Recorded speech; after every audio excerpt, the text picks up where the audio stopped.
नमो हरिहन्ताणं नमो सिद्धाणं नमो आयर्याणं नमो उवध्यायाणं नमो लोके सभ्यताहुणं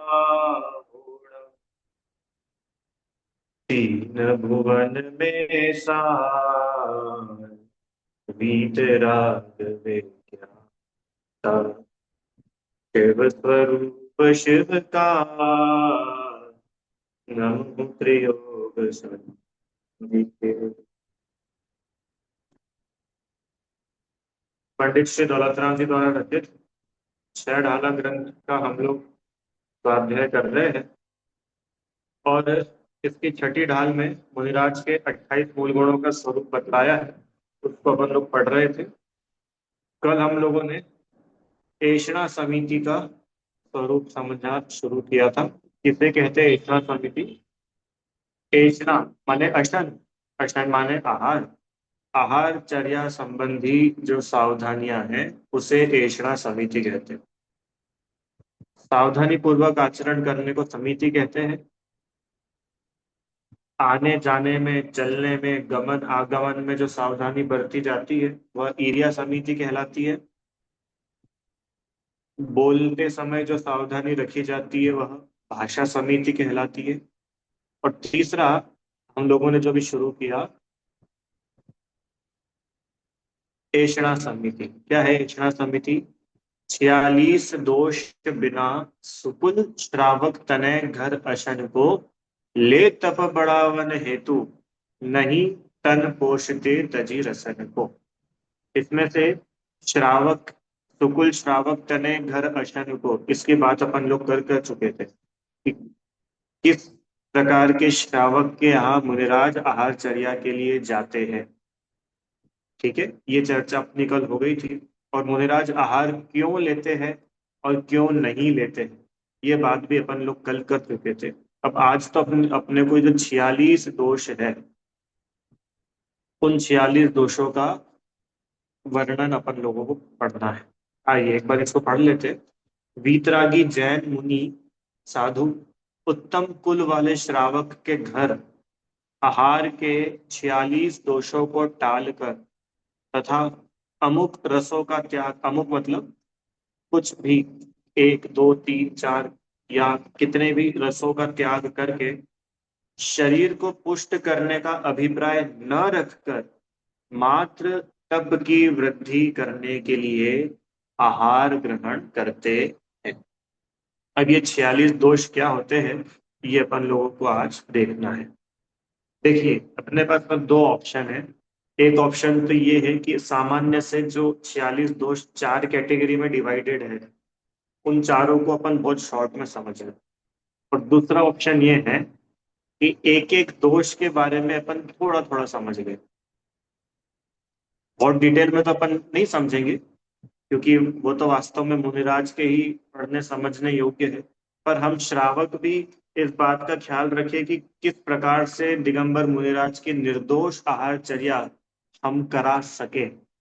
हमारे निमित्त से कहीं उनकी आहारचर्या में कहीं दोष ना लग जाए, हमारे निमित्त से कहीं उनकी ऐषणा समिति ना भंग हो जाए। इसलिए हम लोगों के लिए भी ये आवश्यक है कि थोड़ी बहुत इन 46 दोषों की जानकारी तो अपन लोगों को भी होना ही चाहिए। ठीक है, तो बहुत डिटेल में अपन नहीं चलेंगे, बट फिर भी हर एक दोष के बारे में थोड़ी थोड़ी चर्चा तो करने का भाव है। ठीक है भाई, तैयार हो आप लोग?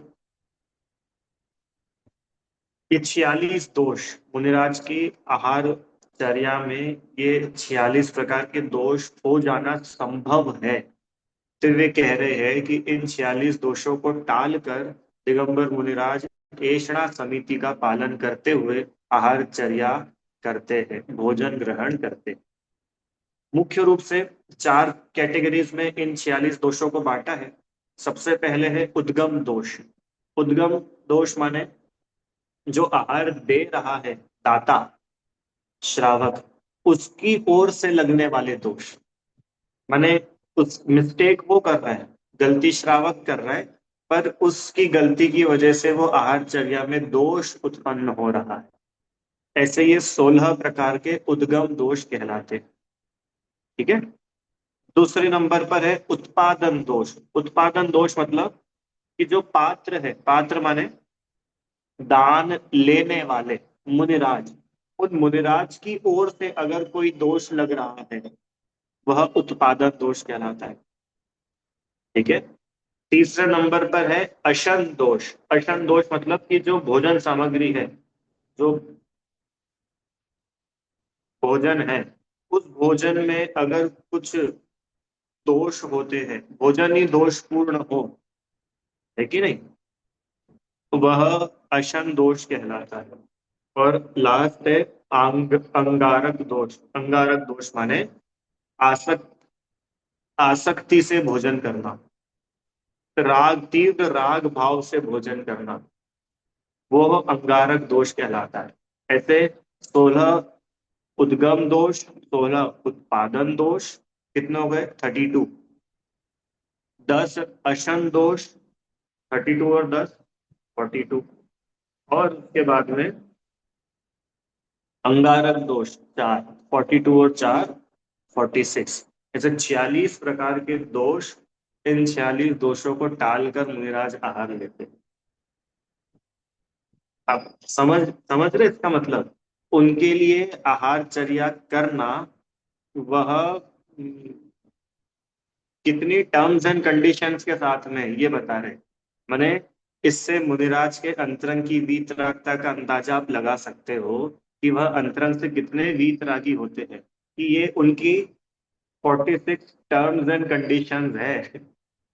ये 46 टर्म्स एंड कंडीशन होंगी तो हमारा निर्दोष आहार हो सकेगा। और ये तो सिर्फ 46 दोष है, इनके अलावा 32 अंतराय भी होते हैं।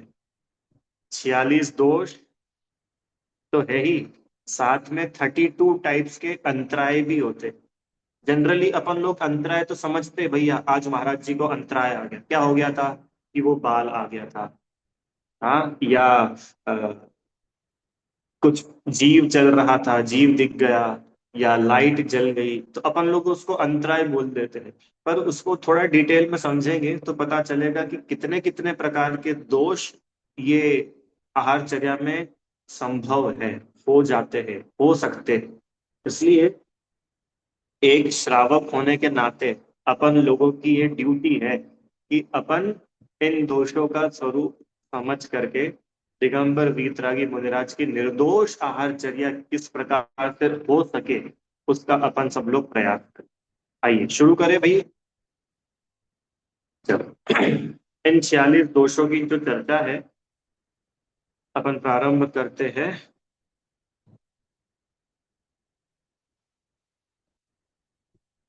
एक बार ये थोड़ा सा पढ़ लेते मूल गाथा, फिर आगे चलेंगे। 46 दोषों से रहित, शुद्ध, कारण से रहित, नव कोटि से विशुद्ध और शीत उष्ण आदि में समान भाव से जो भोजन करना, वह संपूर्णतया निर्दोष ऐषणा समिति है। उद्गम, उत्पादन, ऐषणा आदि, इन दोषों से रहित, 46 दोषों से रहित या 46 दोषों से शुद्ध आहार निर्दोष कहलाता है। असाता के उदय से उत्पन्न हुई भूख का प्रतिकार हेतु और वयोवृत्ति आदि के निमित्त किया गया आहार कारण युक्त है। मन वचन काय को कृतकार्य अनुमोदना से गुणित करने पर 9 होते हैं। बराबर, मन वचन काय कृतकार्य अनुमोदना सब मिला के गुणा करेंगे तो कितना हो जाएंगे? 9। कोटि, कोटि मतलब प्रकार। इन 9 प्रकार से क्या है, मुनिराज शुद्ध आहार लेते हैं। ठंडा, गरम, लवण मतलब नमक, नमक से सरस, नमक मिलावा हो या ना मिलावा हो, रूखा भोजन हो या तेल घी वाला चिकना भोजन हो, सभी प्रकार के भोजन में मुनिराज समान भाव अर्थात राग द्वेष रहित होकर के आहार ग्रहण करते हैं। ठंडा भोजन हो चाहे गर्म भोजन हो, नमक हो चाहे ना हो, स्वादिष्ट हो कि बिना स्वाद का हो, चाहे जैसा भोजन, उस भोजन को बिना राग द्वेष के मात्र और मात्र इस गर्त पूर्ण इस गड्ढे को भरने के लिए वे आहार लेते हैं। ये राग द्वेष को छोड़ करके आहार ग्रहण करना, इसे ऐषणा समिति कहते हैं। ठीक है, चलिए अब अपन लोग शुरू करते हैं।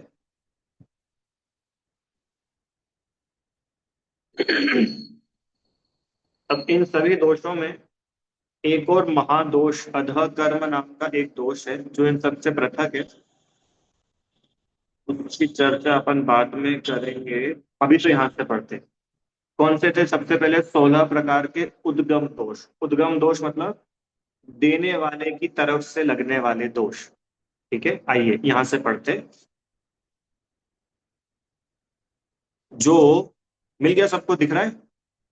जो उद्देश्य करके माने निमित्त करके किया जाता है अथवा उद्देश्य से हुआ है, वह औद्देशिक दोष है। उद्गम दोष का पहला टाइप। 16 प्रकार के उद्गम दोष देखेंगे हम। सबसे पहले नंबर पे ये है, उद्देश्य से अगर भोजन बनाया गया है तो वह उद्देशिक दोष कहलाता है। उद्देश्य से मतलब कि मुनिराज के लिए भोजन बनाया, मुनिराज के लिए सारी तैयारियां हो रही है। ये 46 दोषों में सबसे पहले नंबर का दोष है। क्या अलका आंटी जी, क्या मुनिराज के लिए आहार बनाना। अब अपन लोग देख लो कितना अपन निर्दोष आहारचर्या करा पाते हैं। मुनिराज के लिए नहीं होता है, श्रावक अपने लिए बनाता है और अपने लिए बनाए गए में से मुनिराज को आहार कराता है। ये वास्तविक स्वरूप है। तो उनके निमित्त से भोजन नहीं बनाना।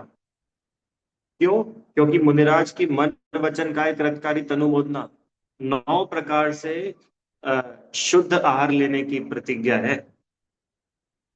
इसके लिए मुनिराज के निमित्त से भोजन नहीं बनाया जाता। अगर उनके निमित्त से भोजन बन रहा है तो मुनिराज के लिए ऐषणा समिति में दोष आता है। ठीक है भाई। अब आप लोग सोच रहे होंगे कि भैया ऐसे कैसे हो पाएगा, कैसे हो पाएगा? ऐसा हो सकता है। कब होगा? कि जब हम सब श्रावक स्वयं शुद्ध भोजन करने लगे, तब हो सकता है। हम तो घर में बिना छना पानी वापरे, हम तो घर में भक्ष अभक्ष किसी का विचार विवेक ही नहीं रखे, हम तो घर में कुछ शुद्धि का ख्याल ही ना रखे, और मात्र मुनिराज पधारे तो 2 दिन 3 दिन के लिए हम जैन बन जाते। तो पक्के में मुनिराज की आहारचर्या दोष पूर्ण ही हो। इसके लिए क्योंकि दातार की तरफ से लगने वाले दोष है, इसमें तो पूरे के पूरे दोषी अपन है, और अपनी दोष की वजह से मुनिराज की चर्या में दोष लग रहा है। तो ये हम लोगों का कर्तव्य है कि हम स्वयं ही शुद्ध भोजन करें। व्रती श्रावक होना चाहिए घर घर में। घर में शुद्ध भोजन उस समय भी प्रेरणा की थी अपन ने अतिथि संविभाग के समय, इसलिए अभी उसको पुनः रिपीट नहीं करेंगे। और आप लोग समझिएगा इस बात को बड़ा ध्यान देकर के। ठीक है भाई, पहला हो गया औद्देशिक दोष। अभी पता है ये ग्रंथ में, अब पूरा ग्रंथ ही क्या मुनिराज के लिए लिखा गया है ना, उनकी चर्या के लिए। अब ये औद्देशिक दोष तो सिर्फ अभी यहाँ पे नाम और एक लाइन में डिटेल करी है।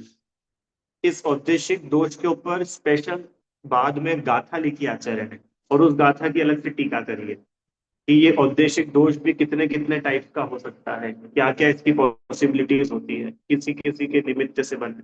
तो बहुत डिटेल है, पर अपन लोग बहुत डिटेल में नहीं जाके उसका सामान्य स्वरूप अभी समझेंगे। चलिए, एक पहला हो गया, 46 में से एक हुआ। दूसरा दोष क्या है? संयत को, संयत को, संयत मतलब मुनिराज, संयमी मुनिराज को या संयत को आता देखकर भोजन पकाना प्रारंभ करना, अर्थात संयत को देखकर पकते हुए चावल आदि में और अधिक मिला देना, यह अध्यादि दोष है। अध्यादि, ये लिखा ना, अध्यादि दोष, अध्यादि दोष माने पता चल रहा है कि भैया मुनिराज आ रहे, श्रावक तो सामान्य से अपने भी भोजन बना ही रहा था, और इतने में पता चला कि अरे अरे नगर की ओर मुनिराज आ रहे थे। और जैसे ही पता चला मुनिराज आ रहे हैं तो क्या करा कि चलो अब अपने लिए तो बन ही रहे थे, थोड़ा सा और बना लो और क्वांटिटी ऐड कर लो। ये दोष है। मुनिराज को आता देख करके भोजन बनाना ये दोष है। अब कहाँ तक करे बात। हाँ? अभी तो सच्ची में इतनी विकृतियां हैं, इतनी विकृतियां हैं, कितनी कितनी बात करें मतलब। कितनी बार तो ऐसा मन होता है कि एक एक के ऊपर बात करो, और दूसरी बार ऐसा मन होता है कि अपन तो जो वस्तु स्वरूप है उसका प्रतिपादन करो, सब अपने विवेक से काम ले लेंगे। बताओ, पड़गाहन होता है ना, अभी अभी की सिचुएशन बता रहा हूँ मैं आपको। पड़गाहन होता है, मान के चलो मुनिराज का पड़गाहन अपने यहाँ हो गया, मनोरमा आंटी मुनिराज आ रहे हैं साथ में। इतने में ही घर का एक मेंबर उधर फोन कर देता है, क्या, अरे महाराज जी का पड़गाहन हो गया है घर पे। और फिर क्या होता है, अच्छा हो गया चलो फटाफट, अब क्या करें, अब पराठे उतारना शुरू करो, अब गरम गरम पराठे उतारेंगे, फटाफट सब्जी गरम करके रख लो, पूड़ियाँ उतार लो, रोटी उतार लो। होता है कि नहीं होता है ऐसा? अगर होता है तो वो बोल रहे दोष है। संयत को आता देख करके भोजन आदि पकाना प्रारंभ कर देना। आ रहा है आपको कुछ कुछ थोड़ा बहुत समझ में आ रहा है कि नहीं आ रहा है?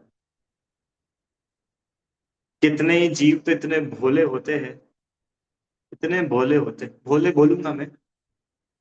बाहर मुनिराज का आहार चल रहा है और अंदर गरम गरम डोसे बना के लाते हैं। भैया नहीं नहीं, महाराज जी को तो गरम गरम ही देंगे। तुमको पता है तुम कितना बड़ा पाप कर रहे हो? मुनिराज ने गरम डोसे खाने के लिए मुनि दीक्षा ली है, कि निर्दोष चर्या का पालन हो, इसके लिए मुनि दीक्षा ली है।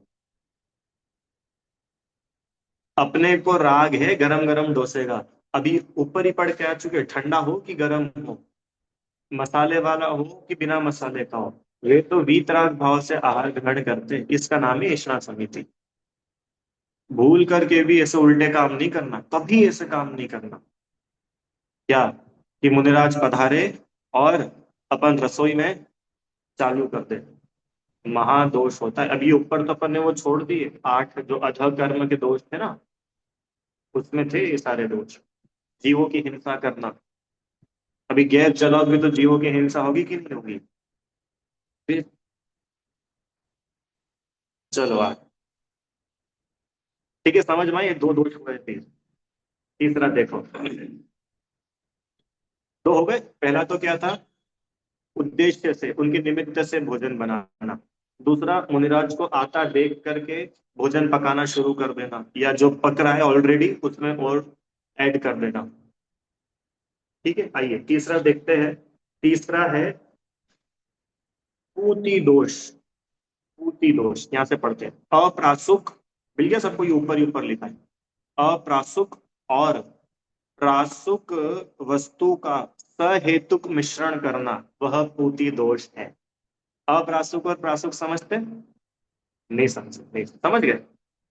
देखो, प्रासुक मतलब होता है जिसमें से जीव निकल गया है, वह कहलाता है प्रासुक। और अप्रासुक माने जिसमें से जीव नहीं निकला। इतना भी नहीं समझ में आए तो उदाहरण से अपन लोग समझ सकते हैं। एक तो ठंडा पानी। ठंडा पानी मतलब कि अभी बस छाना है पर उबला हुआ नहीं है, गर्म किया हुआ नहीं, नॉर्मल पानी जो छाना हुआ रखा है। और दूसरी तरफ उबला हुआ, तेज गर्म उबला हुआ पानी। तो वह जो उबला हुआ पानी है वो तो है प्रासुक। और जो नॉर्मल छान करके बस पानी अभी तत्काल हो रखा ही है वो है अप्रासुक। वो प्रासुक को छना हुआ जरूर है, प्रासुक नहीं है। छने हुए प्रासुक में अंतर समझ में आया क्या? छने हुए पानी में तो तरस जीव नहीं है, और प्रासुक में तो जल कायिक भी नहीं है, स्थावर भी नहीं है। स्वाति आंटी जी तो बोल रहे हैं ये पूती दोष क्या होता है कि प्रासुक और अप्रासुक को मिक्स कर दे। भैया बहुत गर्म हो गया पानी, क्या करें, चलो थोड़ा सा ठंडा डाल दो। या पानी थोड़ा ठंडा है, थोड़ा क्या गर्म मौसम,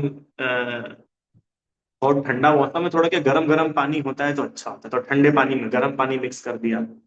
ये श्रावक का अविवेक मुनिराज की ऐसा समिति में दोष लगाता है।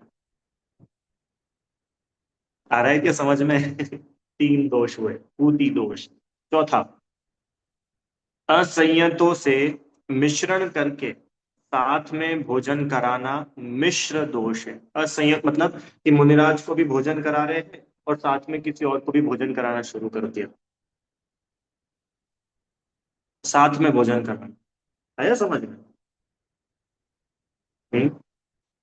मैंने मुनिराज का आहार चल ही रहा है, इतने में गृहस्थों का या कोई अन्य कोई दूसरे आ जाए, उनको भी कि भैया चलो महाराज जी का तो चलता रहेगा, एक काम करते तुम इधर ही आ जाओ, तुम्हारी भी थाली लगा देते हैं।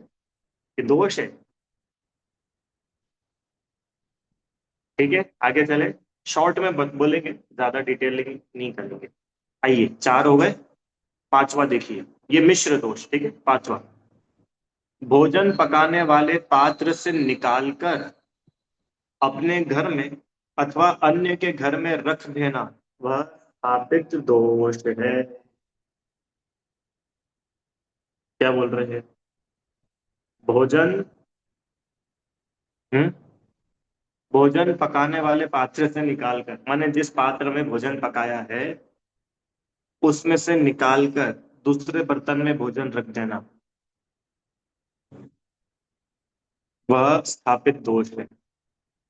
जिस पात्र में भोजन बनाया है उससे निकालकर किसी अन्य में रख देना। ठीक है, अन्य के घर पे रख देना, या तो अपने घर में ही अलग से निकाल के रख देना, या दूसरे के घर में ले जा करके रख। आगे चलो, नैवेद्य या देवार्चना के भोजन को आहार में देना बलि दोष।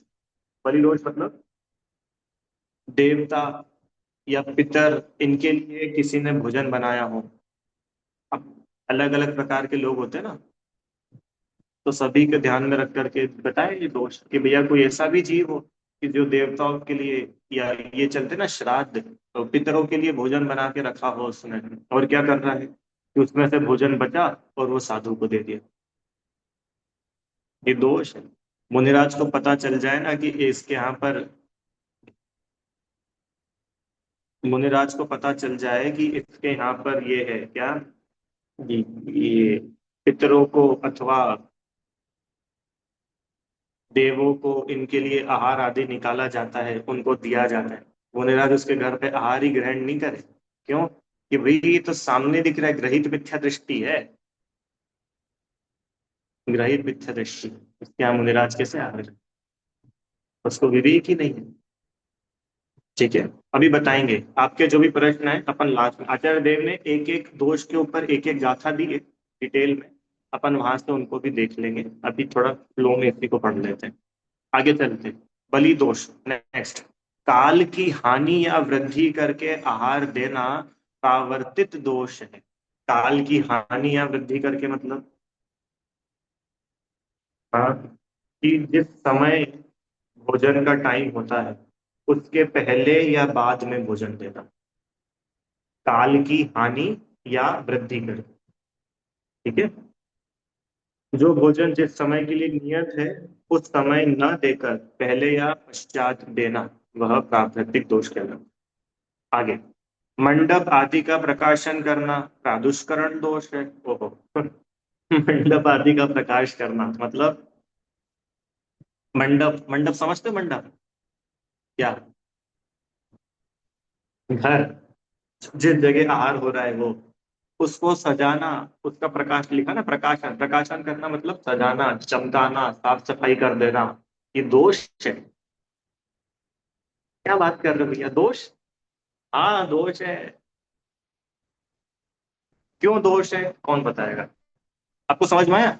अरे भाई, मेरे यहाँ पर मुनिराज का कल आहार होने वाला है, तो आज क्या करा मनोरमा आंटी से अपन ने, ये पूरा सफाई कर दी, खिड़की दरवाजे दीवार, हाँ, ये सब बिल्कुल साफ कर दी, सारे बर्तन एकदम चमका दिए, चकाचक कर दिए सारे बर्तन। वे बोल रहे हैं कि ये दोष है। क्यों दोष है? दोष इसलिए है कि सबसे पहले तो उद्दिष्ट का ही दोष आ गया, तो मुनिराज के निमित्त से कर रहे थे। दूसरी बात, ये साफ सफाई करोगे तो इसमें जीव हिंसा होगी कि नहीं होगी?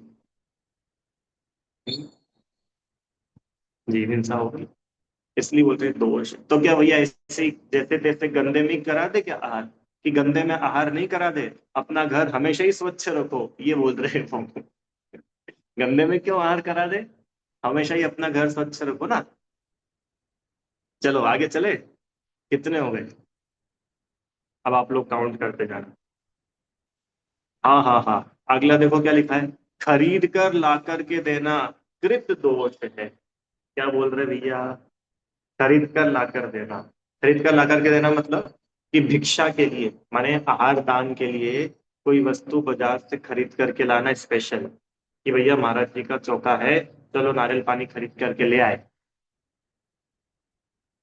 महाराज जी का चौका है, चलो कुछ कुछ भी वस्तु खरीद, फल खरीद करके ले आओ भैया, कल महाराज जी का चौका है। ये दोष है। अलग से स्पेशल कुछ खरीद करके ला करके मुनिराज को देना दोष है। भैया क्या दोष है इसमें? दोष ये है कि उद्दिष्ट है, आप उनके निमित्त से कर रहे हैं। तो मुनिराज की प्रतिज्ञा है कि हमारे निमित्त से अगर आप करेंगे तो वो हम नहीं लेंगे। अब मेरे को पता है आप लोगों को बहुत सारे प्रश्न उठ रहे होंगे कि भैया ऐसा तो, ये तो बहुत कॉमन है, ये तो बहुत नॉर्मल है, ये तो होता ही है। वो होता है, वो अलग मैटर है। होना क्या चाहिए अपन वो पढ़ रहे हैं। कौन क्या करता है वो अपना विषय नहीं है। जिनवाणी माता क्या बता रही है, आचार्य देव ने क्या बताया है, अपन तो वो समझने के लिए बैठे। और मेरा तो उद्देश्य इसलिए इन बातों को मिल करके पढ़ने का इसलिए था कि अपन लोगों को कम से कम पता तो चले कि अपन अ, धर्म के नाम पर जो काम करते हैं उसमें पाप कमा लेते हैं। इसलिए सावधानी। कुल मिलाकर के प्रेरणा इतनी है कि हम स्वयं कितने पवित्र हो गए, हम स्वयं कितने अ, विशुद्ध भाव वाले हो गए कि हमको कि मुनिराज के आने की अलग से तैयारी ना करना पड़े। हमारा स्वयं का ही भोजन इतना शुद्ध होना। ये सारी बात शुरू कहाँ से हुई? उनके निमित्त से बन रहा है। क्यों बन रहा है उनके निमित्त से? राजू आंटी से क्यों बन रहा है? अपन स्वयं इतना शुद्ध भोजन करो कि नहीं नहीं भैया, वो शहरों में थोड़ी पॉसिबल है, यहाँ तो कुआं ही नहीं है। क्यों? कुआं तो छोड़ो भैया, बोरिंग भी नहीं है, आरओ के भरोसे है। तो तुम आरओ के भरोसे हो, इसमें मुनिराज का तो कोई दोष नहीं है। एक बात। दूसरी बात, अगर ऐसा है तो मुनिराज नगर में ना आए, गांव में रहे। गांवों में हो जाते, अभी भी लोग मिलते शुद्ध भोजन करने वाले। आई समझ में? मुनिराज को अगर लग रहा है कि यहाँ हमारी चर्या का पालन नहीं हो सकेगा, तो वे वहां नहीं जाएंगे, विहार ही नहीं करेंगे। पहले ही एरिया समिति में पढ़ कर क्या है, किसी प्रयोजन से विहार करते हैं। जहाँ अपना प्रयोजन सदता हुआ ना जाने, मुनिराज वहां विहार ही नहीं करते। आगे चलो। खरीद कर ला करके देना क्या है? कृत दोष है।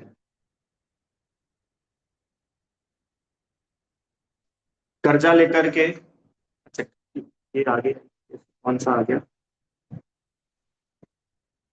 ठीक है चलो, पढ़ लेते हैं इसे।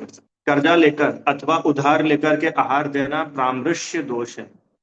कर्जा लेकर के या उधार लेकर के कि भैया तुम्हारे यहाँ से कुछ दे दो, किसी के यहाँ से कुछ सामान मांग करके आहार में दे देना। या भैया कोई वस्तु बदले में लाकर आहार देना परिवर्तक दोष है। बताओ। कोई वस्तु बदले में ला करके, बदले में ला करके देना मतलब कि ऐसा करो, ये है ना हमारे यहाँ पर थोड़े लो ग्रेड वाले चावल है, तुम ये ले लो, इसके बदले थोड़े अच्छे वाले चावल हमको दे दो। कोई चीज बदल कर, मतलब इसके तुम ये रख लो, इसके बदले में ये दे दो, हमको आहार देना है। ये दोष है। आगे चलो। अन्य देश से लाया हुआ भोजन देना अभिघट दोष है। अन्य देश से लाया हुआ भोजन देना मतलब अन्य देश से कौन लेके आता है? क्या अन्य देश मतलब क्या? भारत में हाथ हो रहा है और कोई अमेरिका से लेके आ गया ऐसा? हाँ हाँ हाँ, वो भी होता है।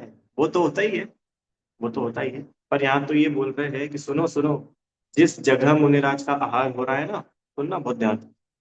जिस जगह, जिस भी घर में, जिस भी जगह पर मुनिराज का आहार हो रहा है, उस घर की पंक्ति से 3 या 7 घर के आगे का भोजन ला करके मुनिराज को नहीं दे सकते हैं। दोष है। आया समझ में? जैसे मान के चलो, घर है, लाइन से घर है। मानो पहले नंबर के मकान में मुनिराज का आहार है, ज्यादा ज्यादा तीसरे 7वें नंबर के मकान से कोई व्यक्ति ला करके आहार दे दे, उसके यहाँ भी शुद्ध भोजन हो, उसके भी भावना हो, मुनिराज को आहार दान दे दे। पर कोई व्यक्ति दूसरी कॉलोनी से आ जाए, अभी की भाषा में बोल रहे, कि दूसरे नगर से आ जाए, दूसरी कॉलोनी से आ जाए, गाड़ी पर बैठ करके आ गया, भैया हम तो हमारा ही सामान देंगे। आवाज नहीं आ रही? अब सबको आ रही है आवाज? आवाज ठीक है। तो इसको क्या बोलते हैं, कौन सा दोष? अभिघट दोष कहते हैं। आगे, सीढ़ी से सीढ़ी से, निसेनी से, ग्रह के ऊपरी भाग में चढ़कर ला करके कुछ देना मालारोहण दोष है। नीचे आहार चल रहा हो और ऊपर से कुछ सामान फटाफट जा करके लेकर के आ जाओ, ये दोष है भैया। इसमें क्या दोष? और उद्गम दोष बोल रहे हैं, मैंने दाता की ओर से लगने वाला। क्या दोष है कि भैया वो चढ़ करके जाएगा, पता नहीं कैसे चढ़ेगा, क्या करेगा, जीव मर जाएंगे, जीवों की रक्षा नहीं बन पाती है। हड़बड़ी में चढ़ेगा, गिर सकता है, बर्तन गिर सकते हैं, चीजें गिर सकती है, धुल सकती है, फैल सकती, बहुत सारी संभावना है ना। तो बोल रहे कि भाई ऊपर सीढ़ी से चढ़ करके लाया हो। निसेनी, निसेनी समझते हैं आप लोग क्या बोलते हैं? सीढ़ी, सीढ़ी बोलते हैं, है ना। आगे, त्रास हेतु डर से आहार देना अच्छेद्य दोष है। डर से आहार देना, डर से आहार देता है कभी कोई? हाँ, डर से भी आहार दे देते हैं। डर बोलो, भय बोलो। अब भय अलग अलग प्रकार के होते हैं ना। देखो भाई, अपन आहार नहीं देंगे तो लोग क्या समझेंगे, ये डर है, कहीं कोई बुरा ना मान जाए। देखो ये अपन तो, ये तो अपने यहाँ पर आए थे, अपन इनके यहाँ पर नहीं जाएंगे तो पता नहीं ये बुरा नहीं मान जाए, ये डर। डर से आहार देना। या फिर कोई राजा हो या कोई ऐसा व्यक्ति हो जो वो करते क्या, सबके लिए, कि भाई नगर में मुनिराज पधारे हैं और तुमने अगर आहार नहीं दिया तो तुमको सजा देंगे। तो वो एक ही डर से आहार दे कि भैया राजा का ऑर्डर है, फॉलो तो करना पड़ेगा। आया समझ में? अगला, अनिशार्थ माने अप्रधान दाता के द्वारा दिए हुए भोजन को लेना अनिशार्थ दोष है। अप्रधान दाता मतलब, अप्रधान दाता। इसको आगे देखे अपन, उसमें से देख ले चलो तो व्यवस्थित ही पढ़ते हैं। ये क्या है? यही पे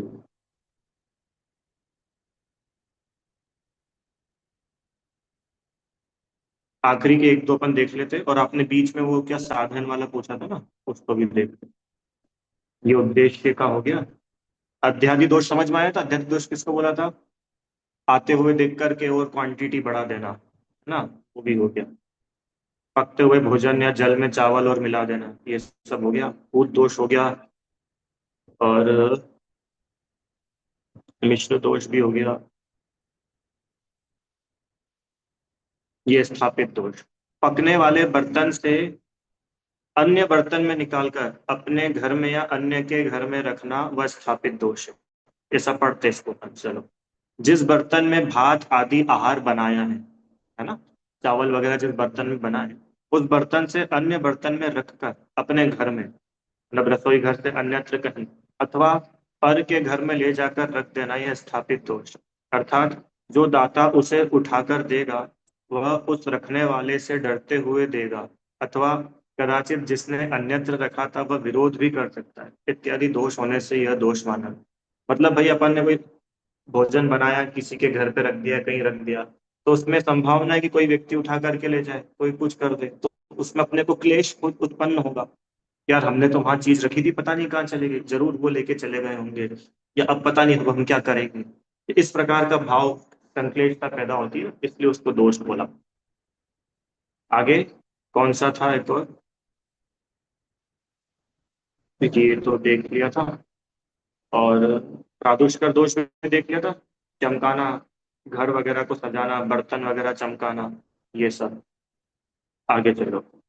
ये बर्तनों को भस्म आदि से मांजना, जल आदि से धोना, बर्तन आदि का विस्तरण करना, उन्हें फैला करके रख देना, ये इस प्रकार से। ये लीपा पोती कर देना, साफ करना, दीपक जलाना, लाइटें जला देना, और समझो सजावट, रंगोली बना देना, घर सजा देना, ये सब दोष है। दोष है ये। ठीक है। क्यों? क्या मुनिराज को ये पता होता है कि कल वो किसके यहाँ जाकर के आहार लेंगे?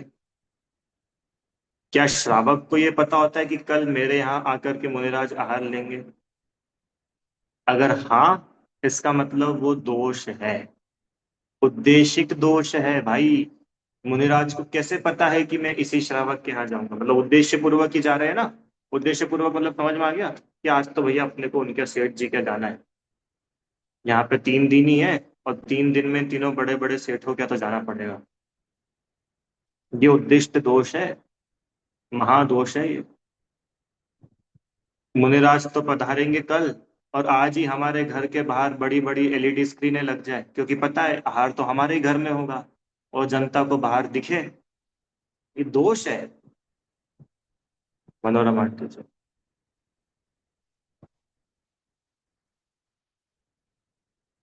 आगे बहुत सारी चीजें आने वाली है। आहार के बदले में कुछ मांगना, कि हमने तुम्हारे यहाँ आहार दिया, आहार किया है, अब तुम हमको बदले में ये दो, ये दोष है। पढ़ेंगे अपन सब आगे। मैं इसलिए बता रहा हूं कि जब तक हम लोगों के बीच में जागरूकता नहीं आएगी, तो शिथिलाचार तो पनपता ही रहेगा, क्योंकि कोई देखने रोकने टोकने वाला नहीं है। हम जो करें सो सही। तो भाई ऐसे तो जिन धर्म 18,500 वर्षों तक नहीं चल पाएगा। उसके लिए स्वाध्यायी सुधी जनों की आवश्यकता है। समझ में आया? चाहे मतलब जो दिख रहा है बस उसको, भैया वो कर रहे तो सही कर रहे होंगे, वो कर रहे तो ठीक ही होगा। भाई ऐसा नहीं होता है। जिनवाणी के अनुसार जो है वो ठीक है। मैं जो कर रहा हूँ वो ठीक हो या ना भी हो। कल्पना आंटी जी, बात आ रही है कि नहीं समझ? इसके लिए अपन ये सब पढ़ रहे हैं कि हम अंधभक्त ना बने। हम भक्ति के नाम पर गलत चीज को भी एक्सेप्ट ना करें। कम से कम हम अपनी बुद्धि को खोले और देखें कि भाई ये सही है कि नहीं।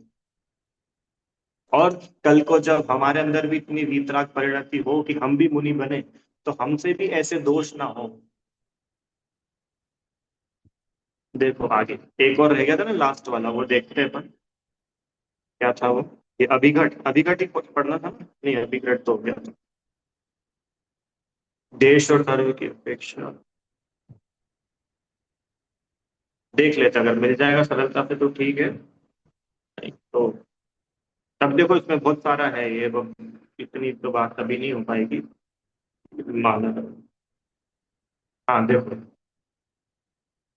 ढके हुए या मुद्रा से बंद हुई जो औषधि, घी, शक्कर आदि, उन्हें खोलकर देना उद्भिन्न दोष है।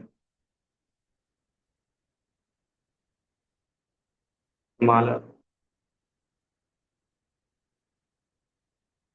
समझ पाया भाई? कोई चीज ढकी हुई हो और झट से उसका ढक्कन खोल करके दे देना, ये दोष है। क्यों दोष है? क्योंकि भैया बहुत समय से बंद रखी हुई थी, उसमें चींटी हो सकती है, लट हो सकती है, छोटे छोटे जीव जंतु हो सकते हैं। इसलिए आ, ऐसी चीजों को बिल्कुल ढक्कन खोल करके इस प्रकार से नहीं दे देना चाहिए, शोधन आदि करना चाहिए। अच्छेद्य दोष, ये अनिशार्थ, ये देखना था। चलो, ईश्वर अनिश्वर।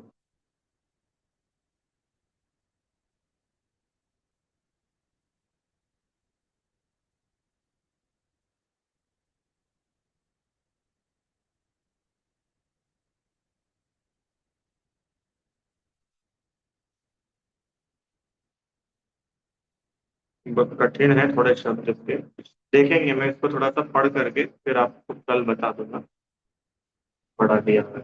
चलो, तो अभी ये 16 प्रकार के जो अपन ने देखे, ये उत्पादन दोष हुए।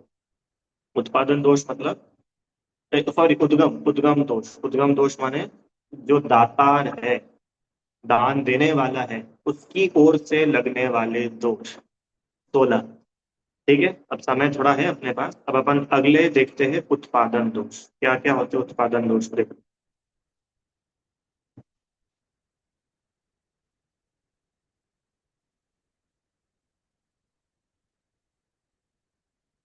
अब उत्पादन दोषों को कहते हैं। उत्पादन दोष मतलब क्या बताया था? दाता पात्र की ओर से, माने मुनिराज अथवा जो आहार लेने वाले हैं, वे स्वयं कोई ऐसा कार्य करे जो दोषपूर्ण हो। ठीक है, ये भी 16 प्रकार के हैं। देखो क्या क्या है। सबसे पहला है धात्री दोष। धात्री मतलब, धात्री मतलब क्या होता है? धाय, धाय समझते हो? धाय, धाय माँ। कौन होती है धाय माँ? जो बच्चे का लालन पोषण करती है, उसको नहलाती है, तैयार करती है, दूध पिलाती है, खिलाती है, धात्री बोलते हैं। धाय। तो धात्री दोष क्या है? अब आपको सुन करके लगेगा कि ये बहुत विचित्र सा दोष है, पर ये दोष है क्या? धात्री दोष माने धाय के काम, धाय के काम समझ गए ना? धाय जो भी काम करती है, क्या करती है? लालन पालन, बच्चे को आहार कराना, है ना? इस प्रकार से ये देखो, दूध पिलाती है अथवा पालन पोषण करती है, वह धात्री कहलाती है। बालक को स्नान कराती है, अलग अलग टाइप की धात्रियां बताई। तिलक लगाकर बालक को भूषित करती है, या फिर अ, बालक को खिलाती है, रमाती है, जो दूध पिलाती है, मतलब जन्म देने वाली हो, अथवा उसको सुलाती है। इस प्रकार से अलग अलग टाइप्स के धात्री, धात्री माने माँ के करने योग्य काम जो है वो। अब सुनो सुनो, दोष क्या है? ये कार्य स्वयं साधु करे और बाद में आहार ले, तो वो दोष है। अब समझने की बात यह है कि कोई मुनिराज ऐसा क्यों करेंगे भैया? क्यों? कोई मुनिराज ऐसा क्यों करेंगे?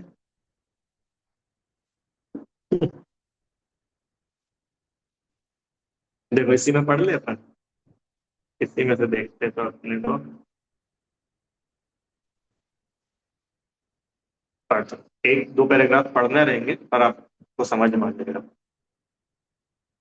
जो साधु, ऊपर ही ऊपर की लाइन, जो साधु इन 5 प्रकार की धात्री की क्रिया करके आहार आदि उत्पन्न कराते हैं, उनको धात्री नाम का उत्पादन दोष है। अर्थात बालक को इस प्रकार से नहलाओ, ऐसे स्नान कराने से बालक सुखी और निरोग रहेगा, इत्यादि प्रकार से बालकों को नहलाने संबंधी कार्य को जो गृहस्थों के लिए बताते हैं, और उस कार्य से गृहस्थ दान के लिए प्रवृत्ति करता है, पुनः साधु यदि उस आहार को ले लेते हैं, तब वह मार्जन धात्री नामक दोष होता है। आया समझ में? मैंने मुनिराज स्वयं ऐसा उपदेश दे दे सरल भाषा में कि बच्चों का ऐसे लालन पोषण किया करो, बच्चों को ऐसे नहलाया करो, बच्चे स्वस्थ रहेंगे। भैया बच्चों को दूध पिलाया करो, या बच्चों को अच्छे से तैयार किया करो, खुद ही अपने हाथ से बच्चों को माला पहना दे, खुद ही अपने हाथ से बच्चों को तिलक लगा दे, खुद ही अपने हाथ से बच्चों को खिलाए। बच्चों को खिलाते, मतलब छोटा सा बच्चा आवे, माता पिता उसको लेके आए और उस बच्चे को खिलाने लग जाए, पीछी से खिलाने लग जाए, उस बच्चे के उंगली से ऐसे ऐसे करने लग जाए, उस बच्चे के ऐसे ऐसे, ये सब दात्री दोष है। और दोष क्यों बोला ईश्वर समिति में? कि ऐसा करने पर वो जो गृहस्थ है, वो मुनिराज से प्रभावित हो गए, फिर वो मुनिराज को आहार देने के लिए प्रवृत्त तो क्या, वो वाले मुनिराज अच्छे, देखो उन्होंने कितने प्रेम से अपने बच्चे को रखा था। और फिर मुनिराज उस आहार को ले लेते, वो दोष है। आया समझ में?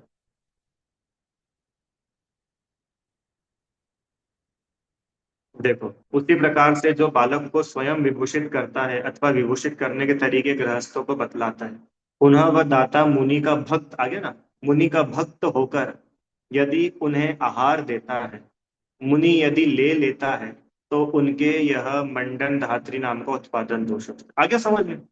अब तो समझ में देखो मैं वापस बोल रहा हूँ, ये आचार्य देव ने लिखा है तो इसलिए उन्होंने मुनि ले लेता है ये वाली भाषा का प्रयोग किया है। तो मेरे पढ़ने में भी कदाचित अगर ले लेता है ऐसा आ जावे तो उसको आप अभिनय नहीं समझना। वो लिखा ऐसा है तो फ्लो में वैसा पढ़ने में आता है, बाकी अपना भाव कोई अभिनय का नहीं रहता है उसमें। उसी प्रकार से जो स्वयं बालक को क्रीड़ा कराते हैं, क्रीड़ा निमित्त जिसके उपदेश देता है, वह दाता यदि दान के लिए प्रवृत्त होता है और मुनि उनसे आहार ले लेते हैं, तब उन मुनि के क्रीडान धात्री नामक दोष होते हैं। बालक को खिलाते हैं, खिलाते हैं मतलब छोटा सा बालक आया, कमंडल से पानी लेके उसके ऊपर ऐसे ऐसे करने लग जाए, तो पिच्छी कोमल कोमल पिच्छी के पंख उसके ऊपर ऐसे करे, और जो श्रावक है वो श्रावक भक्त हो जाए कि अरे मुनि महाराज जी को तो भैया खूब वात्सल्य मिला हमारे बच्चे पे, अपन तो जरूर मुनिराज को आहार दे।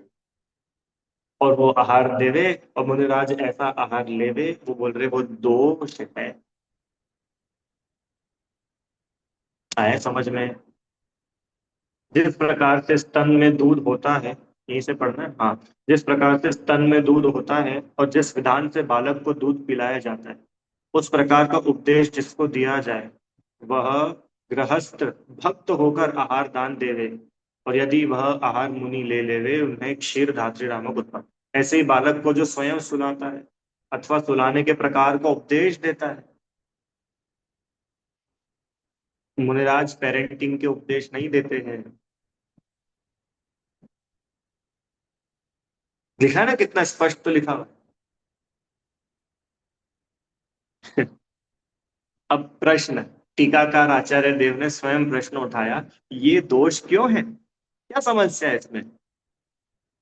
बता रहे भैया सुनो, इससे साधु के स्वाध्याय का विनाश होता है और मुनि मार्ग में दूषण आदि लगते हैं, इसलिए ये दोष है। स्वाध्याय का विनाश होता है, वीतरागता का खंडन होता है, बच्चे आदि के निमित्त से बहुत जल्दी राग प्रकट हो जाता है, बहुत जल्दी राग पैदा होता है, इसलिए उन्होंने बोला कि ये दोष है। आया समझ में? ये पहला दोष होगा। तो वो समय अपना हो गया है, अभी 16 पूरे करना है अपने को। अभी तो एक एक हुआ। ठीक है, कौन से दोष चल रहे हैं? हाँ, उत्पादन दोष। उत्पादन पात्र की ओर से लग, उत्पादन दोष में पहले नंबर पे है धात्री दोष, धाय आदि के कार्य करके आहार आदि देना। आइए दूसरा, दूत नामक उत्पादन दोष को कहते हैं। दूसरा कौन सा है? दूत। दूत क्या होता है? दूत देखो यहीं से पढ़ते हैं, स्व से परग्राम में या स्वदेश से परदेश में, जल थल या आकाश से जाते समय किसी के संबंधों के वचनों को ले जाना, वह दूत दोष कहलाता है। सरल कर लेते हैं, मान के चलो मैं मुनिराज हूँ, ठीक है, और मैं यहाँ से विहार कर रहा हूँ, और अब ये तो उस जमाने की बात है ना जब आचार्य देव ने लिखे हो। तो भैया क्या कि मैं, अब आपका कोई रिश्तेदार किसी दूसरे गांव में रहता हूँ और आप वहां नहीं जा पाते हो, तो भैया अपने कहा कि मुनिराज को कि आपका विहार हो रहा है, आप हमारे ये मैसेज जरा सा उनको दे देना, हमारी बात नहीं हो पा रही है। तो मुनिराज दूत का काम, दूत मतलब समझते ना, मैसेंजर, तो मैसेंजर का रोल अदा करे, स्व परदेश में जाकर के जल से थल से आकाश से जाते समय किसी के संबंधों के वचनों को ले जाना, कि भैया ये वचन आप उनको जाकर के ये मैसेज हमारा दे दें।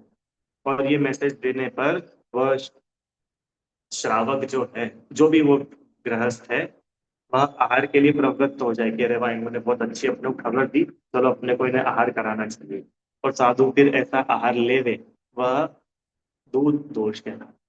आया समझ में? अब इससे अपने को क्या समझना कि सुनो सुनो, ये मुनिराज की ओर से लगने वाले दोष है पर अपने भी समझने के लिए है। हम बच्चों को मुनिराज के पास नहीं बिठा दे खिलाने के लिए कि नहीं नहीं भैया वो तो करते, अरे वो करते उनकी वे जाने, हम तो कम से कम ना करें। आया समझ में? अपन नहीं करते। अपन मुनिराज को नहीं बोल दे कि महाराज जी वहां पे हमारा मैसेज भिजवा देना, हमारी बात थोड़ी उनसे कह देना, हमारी बात करवा देना, कभी नहीं करना। चलो आगे।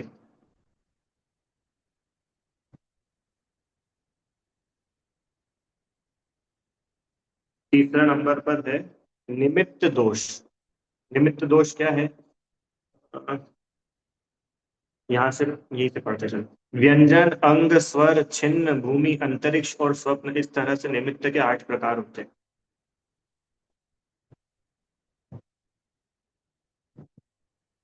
माने कुल मिलाकर के इतना है कि किसी के शारीरिक चिन्हों को देखकर, किसी के शरीर पे चिन्ह होते हैं ना, किसी का अंग हो, किसी की आवाज हो, किसी को तिल हो, किसी को मस मशक मस्सा वगैरह हो, इस प्रकार से शरीर के चिन्ह आदि को देख करके उनका अच्छा बुरा फल बताना, और फिर दान देने वाला प्रभावित हो जाए और फिर वो आहार दान दे और आहार लेना, ये दोष है। माने मुनिराज ऐसे निमित्त ज्ञान के धारी हो कि वे कुछ भी लक्षणों को देख करके बता सके कि भैया देखो ये है ना, तुमको तुम्हारी हाथ की ऐसी रेखा है ना, इसका मतलब ये है कि आने वाले समय में तुम्हारे साथ ऐसा होने वाला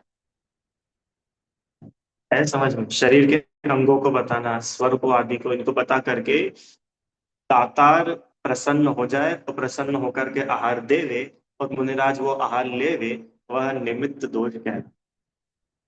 अपने को इससे क्या समझना कि मुनिराज के पास जाकर के पत्रिकाएं खोल करके नहीं बैठना, हाथ ले जा करके नहीं दिखा देना, महाराज जी बताओ what is in my destiny, कभी नहीं करेगा।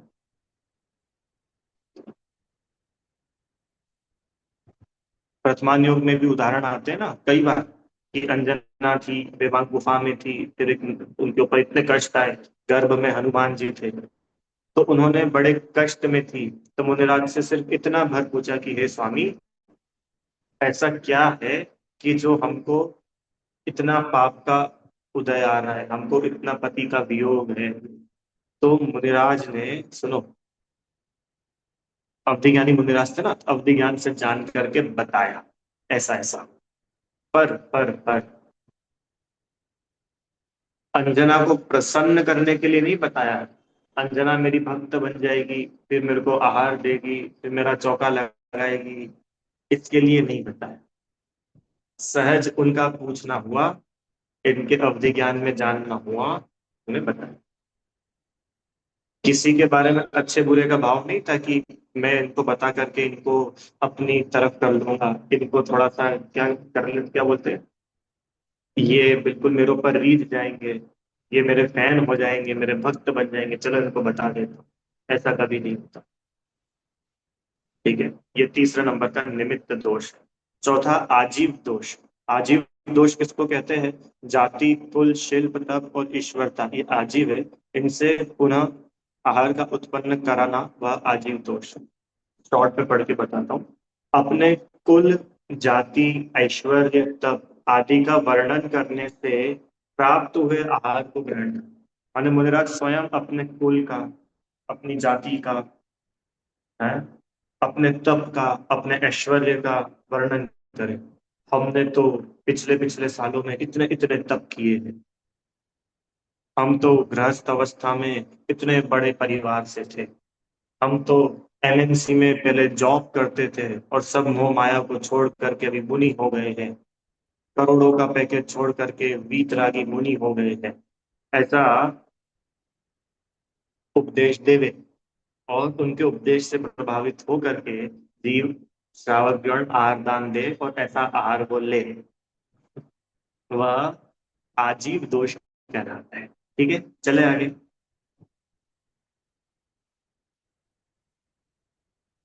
नेक्स्ट, पाप, वाणिपक दोष। वाणिपक दोष, वाणिपक वचन किसे कहते हैं? कुत्ता, कृपण, अतिथि, ब्राह्मण, पाखंडी, भ्रमण, कौवा, इनको दान आदि करने से पुण्य है न है या नहीं? ऐसा पूछने पर पुण्य है, ऐसा वचन कहना वनिपाक वचन है। माने दाता के अनुकूल वचन बोलने से प्राप्त करना पाप है। बड़ी सरल सी बात। दाता, दान देने वाला गृहस्थ, उसके अनुकूल वचन बोलना, भले ही वो सत्य हो या ना हो, पर भैया इनको संतुष्ट रखो, क्योंकि फिर अपने को ये आहार देंगे। अगर जैसे मान लो ये अपने से सुनने कुछ आया और अपने सुना कुछ और दिया, तो फिर तो ये चला जाएगा, फिर अपने को आहार कौन देगा। तो क्या करे कि भैया ये जो सुनना चाहता है पर इसको सुना दो। अगर ये पूछ रहा है कि भैया पाखंडी हो, कौवा हो, कुत्ता हो, इनको भोजन देने में, दान देने में पुण्य होता है कि नहीं होता है, तो बोल दिया हाँ होता है, बढ़िया, बहुत अच्छा बेटा, बहुत अच्छा करते हो, तुम किया करो। तो वो भी प्रसन्न, अब वो प्रसन्न हो गया, उसके मन की पूरी हो गई, अब वो अपने को आहार देगा। ये दोष है। आगे चले। हम्म, चिकित्सा दोष। भैया जल्दी, चिकित्सा दोष किसको बोलते हैं? कौमार, तनु चिकित्सा, रसायन, वेशभूत, क्षार तंत्र, शालाकिक और शल्य, ये 8 प्रकार के चिकित्सा दोष हैं। मतलब कुल मिलाकर के चिकित्सा आदि बतला करके लोगों को प्रभावित करके आहार लेना, शॉर्ट में। चिकित्सा आदि बतला करके मतलब समझ गए ना, देखो यहाँ लिखा है, बुखार आदि दूर करना, कंठ उदर के शोधन आदि करना, या बच्चों की कैसे बीमारियां दूर होती है, भूत आदि कैसे उतरते हैं, विष आदि कैसे उतरते हैं, ऐसा उपदेश दे करके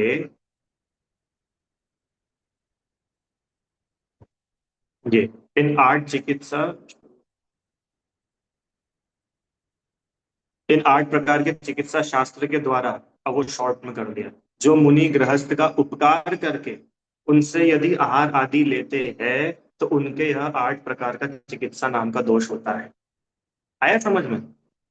कि भैया हम तो उनके इतने भक्त है, क्यों, कहीं पर हमको इलाज नहीं मिल रहा था और वो महाराज उनके जानकार थे, उन्होंने बताया, और देखो हमारा बेटा तो तब भैया उनके आशीर्वाद से फल फूल रहा है। सारे डॉक्टरों ने हाथ खड़े कर दिए, और फिर वो इतना प्रभावित होकर के आहार आदि देवे, मिले। अब प्रश्न ये है कि भैया वो प्रभावित हो गया तो उसमें मुनिराज का क्या दोष है?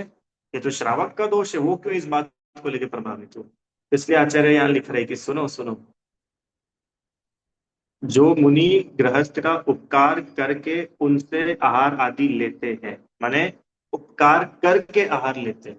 भैया देखो हमने तुम्हारा इतना उपकार किया, तुमको चिकित्सा दी, तुमको इलाज बताया, अब तुम हमको आहार दो।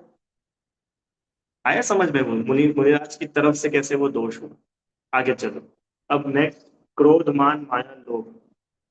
क्रोध से, मान से, माया से और लोभ से आहार उत्पन्न कराना। क्रोध से आहार लेना। ये बताओ, हम इतनी तपस्या कर रहे हैं और तुम इतने सारे श्रावक एक साधु को आहार नहीं करा सकते हो, धिक्कार हो तुम लोगों को। ऐसा क्रोध करके आहार करना, लेना। मान करके, अभिमान करके कि मैं बड़े तपस्वी हूँ, मैं बड़ा साधु हूँ, हमारे जैसे तपस्या और कोई नहीं करता, देखो हम दिन में सिर्फ एक बार आहार लेते हैं, ऐसे अभिमान पूर्वक आहार लेना। मायाचारी से आहार लेना, मायाचारी से मतलब, मायाचारी समझते हो? कुटिल भाव करके आहार लेना, उनको चिकनी चुपड़ी बातें करके, बहला कर, फुसला करके उनको अपने पक्ष में लेकर के फिर आहार लेना, ये मायाचारी से आहार लेना। और लोभ, लोभ मतलब कि भैया बहुत अच्छी अच्छी चीजें भोजन में मिलेगी, चलो आहार करने चलते हैं। यार देखो भाई, किस किस के चौके लगे हैं? यार एक तो ना 2-3 चौके लगे, एक तो बहुत गरीब दुबला व्यक्ति है, उसके यहाँ पे ज्यादा आइटम नहीं बनी होगी, तो सेठ जी क्या चलते, सेठ जी का बड़ी अच्छी अच्छी आइटम होगी, चलो वहां चल करके आहार करेंगे। ऐसा भाव वह दोष है, लोभ से लिया हुआ आहार है, लालच। आया समझ में? भैया इनके यहाँ आहार लेने जाएंगे तो अपने को कोई फायदा नहीं होगा, और इनके आहार लेने जाएंगे ना तो ये अपने भक्त बन जाएंगे, और फिर ये अपने भक्त बन जाएंगे तो अपनी सेवा में लगे रहेंगे। इसलिए चलो इनके यहाँ आहार करते हैं। ये लोभ से आहार लेना, ये दोष है। आगे ये दृष्टांत द्वारा बता रहे हैं, अपन आगे चलते हैं। पूर्व स्तवन, पूर्व संस्तुति माने दातार को याद दिलाना, क्या दिलाना? अरे सेठ जी, इसी प्रशंसा करना कि तुम तो दानपति हो, यशस्वी हो, दाता को उसकी प्रशंसा करना और दान देना भूल जाने पर उसे याद दिलाना कि भैया तुम तो पहले कितना कितना दान देते थे। हम पिछली बार तुम्हारे नगर में आए थे तो तुमने तो भैया, तुमने तो पिछली बार चौका लगाया था, इस बार फिर ही लगाया तुमने चौका। तुम तो कितने बड़े दानी हो, तुम तो कितने बड़े भक्त हो। ऐसा कहकर आहार लेना। समझ रहे आप? अभी तक देखो, शुरू में अपने को क्या लग रहा था कि यार मुनिराज की तरफ से क्या दोष हो सकता है, श्रावक अपनी तरफ से गलती कर दे, तो बोल रहे कि नहीं, मुनिराज की ओर से भी ऐसी गलतियां होना संभव है।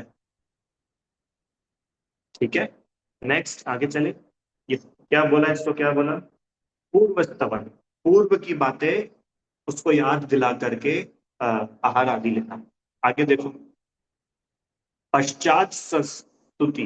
पश्चात संस्तुति मतलब भविष्य की उसको वो दिखा करके क्या, दान को लेकर पुनः कीर्ति को कहते हैं। तुम दानपति हो, विख्यात हो, तुम्हारा यश प्रसिद्ध है।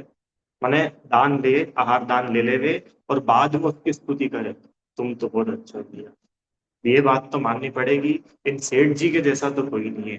जो बात इनमें है, जो भक्ति इनमें है, जो समर्पण इनमें है, हाँ, इनके जैसा तो अन्यत्र कहीं नहीं। इस प्रकार से दातार की स्तुति करना। मुनिराज कभी भी दातार की स्तुति नहीं करते हैं, किसी भी अवस्था में। वे किसी भी दातार, स्तुति मतलब समझते ना, प्रशंसा, कभी नहीं करते। आगे, विद्या, विद्या नामक दोष। बस होने वाले दो तीन और बचे। विद्या नामक दोष क्या है? विद्या साधित सिद्ध वह विद्या है, उसकी आशा प्रदान करने या उसके महात्म से आहार उत्पन्न कर, यानी किसी को विद्या प्रदान करने की आशा दिखलाकर आहार लेना, अथवा विद्या के द्वारा आहार प्राप्त करें। भैया हम, हमारे पास में ऐसी ऐसी विद्याएं हैं, और हम तुमको भी ऐसी विद्या देंगे। इस प्रकार से किसी को विद्या आदि की आ, आशा प्रदान करके आहार आदि लेना, तो विद्या नामक दोष कहलाता है। नेक्स्ट, मंत्र। क्या है भैया ये मंत्र दोष? जो पढ़ते ही सिद्ध हो वह मंत्र, उस मंत्र के लिए आशा देने से और उसके महात्म से आहार उत्पन्न करना। मंत्र दोष समझ में आ गया ना? सर्प आदि का विष हर लेने का मंत्र हमारे पास में, दूसरों को वश में कर लेने का मंत्र हमारे पास में, ऐसा लोगों को बतला करके उनको प्रभावित करके आहार लेना। आगे चलो।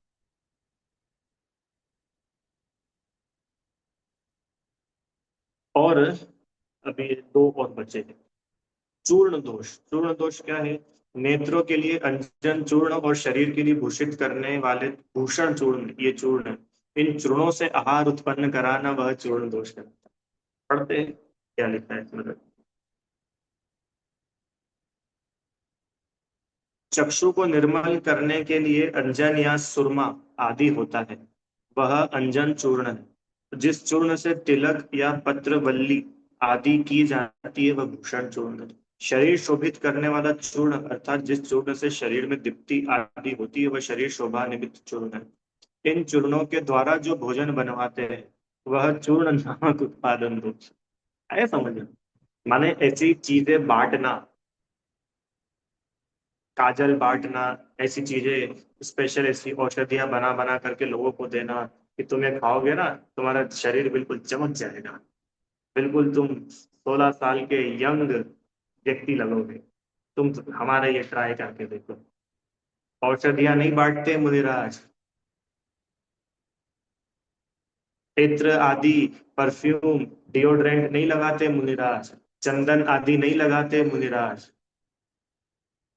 कि भैया हम तो महाराज जी के पास गए थे और उन्होंने एक स्पेशल, बाकी किसी को नहीं दिया, सब लोग चले गए थे ना, फिर हमको धीरे से बुला करके, फिर धीरे से हमको ऐसे मंत्र बोल करके ऐसे कर दिया, हम तो धन्य हो गए। बोल रहे तू धन्य हो गया, तू पाप करके आ रहा है, तुझे पता नहीं। बलिराज के मन में किसी के प्रति राग और किसी के प्रति द्वेष ऐसा भाव नहीं होता। चलो नेक्स्ट। और तो मैंने ऐसी चीजें देख करके फिर आहार लेना। और लास्ट है मूल कर्म दोष। मूल कर्म दोष क्या हो? अवश, को वशीकरण करना और वियुक्त हुए जनों का संयोग करना कराना, यह मूल कर्म कहा गया। जो वश में नहीं है उनका वशीकरण करना, जिनका आपस में वियोग हो रहा हो उनका संयोग करा देना, ये मूल कर्म दोष। इस मूल कर्म के द्वारा आहार उत्पन्न करना कराकर जो मुनि लेते हैं वह मूल कर्म दोष कहलाता है। यह स्पष्टतया लज्जा आदि का कारण। जो व्यक्ति किसी के वश में ना हो उसको वश में कर लिया। हाँ, या कोई लोग स्त्री पुरुष आपस में बिछुड़ रहे हो, उनको पुनः मिला दिया और फिर आहार आदि ग्रहण करना, ये मूल कर्म दोष। इस प्रकार 46 में से अपन लोगों ने 16 उद्गम दोष और 16 उत्पादन दोष, ऐसे 32 दोषों का बहुत संक्षेप में स्वरूप दिया।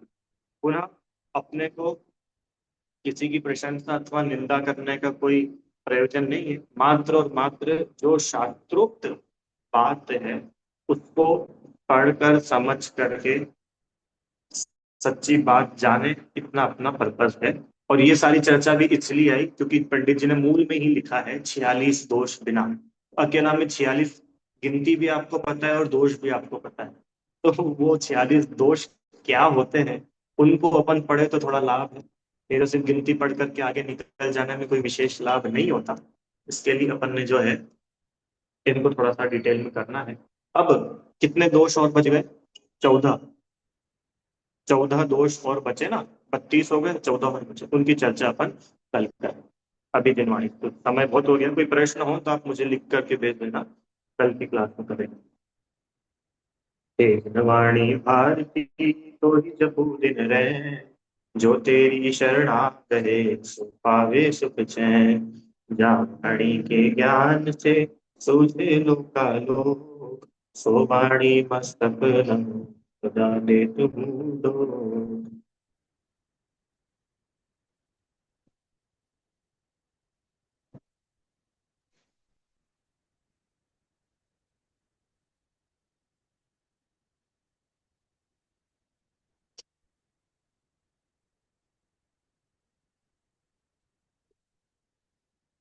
जय बोलिए द्वारशांग में जिनवाणी माता की जय हो। महान जैन धर्म की जय जय।